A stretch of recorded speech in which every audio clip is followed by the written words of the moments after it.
Welcome to the tutorial on keyword searching in the CINAHL database.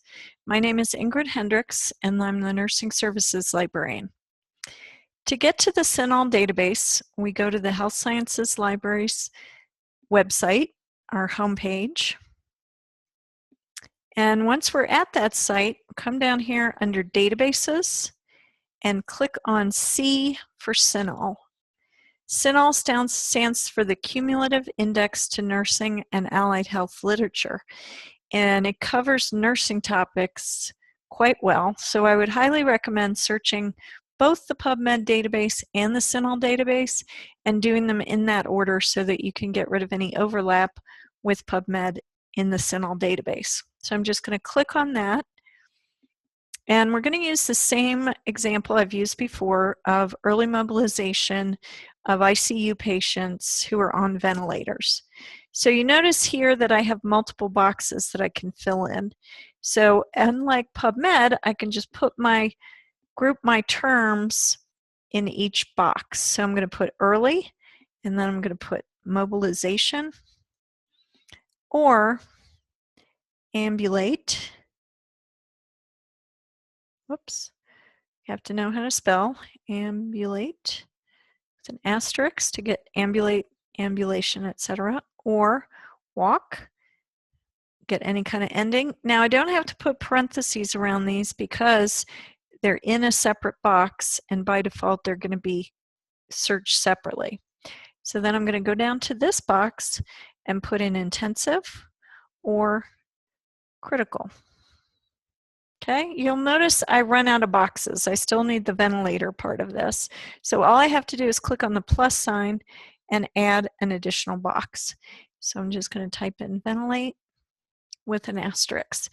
You'll also notice over here I could select different fields. So I could just search in the title field, I could search for a particular author, etc.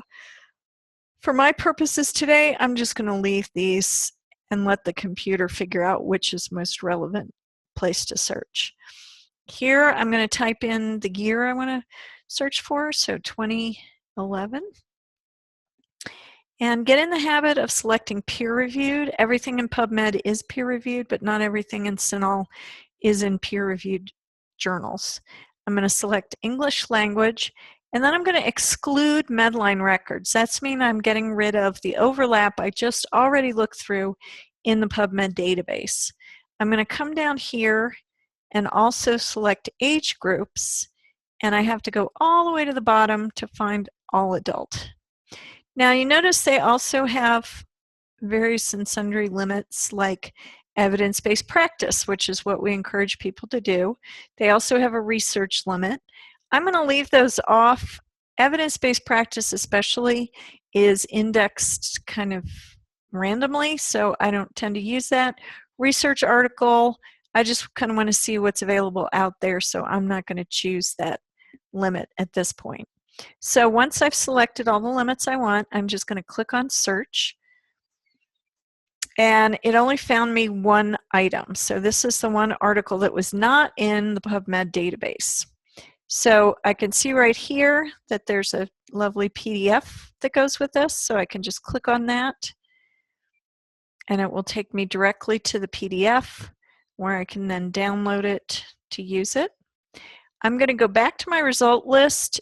Rather than hitting the back button, use the buttons that are in the search engine. It tends to like that better than using the back button. So here's my topic. If I wanted to mark that, all I'd have to do is click on this little file folder and it goes from blue to yellow. And then I can either go to my folder up here or go down here to where it says folder view. And then I can print, email, save, export. I want to show you something really quickly here. Under print, I could select APA style and click on print. I don't have a printer attached here, but I wanted to show you that right here is the APA styled citation. Now they've done the pages not exactly correct Also, you really don't need this acute care section, APT Inc. So just be aware that it's not completely foolproof. I would double check it. But if you just want the APA style very quickly, that's a good way to do that. If you want to email your results to yourself, just click on email right here. And then you can leave this PDF as a separate attachment.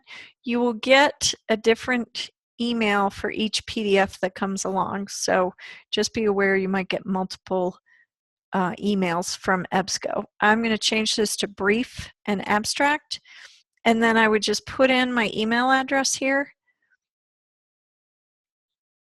and put in my subject, early mobilization. You don't have to do that, but then when it comes to your email account, you'll know what that is. And then all you need to do is click on send, and that will be sent to you. Okay, so that was a really quick introduction to keyword searching in the CINAHL database. If you have any questions, please contact me at ihendricks@salud.unm.edu. Thank you, and happy searching.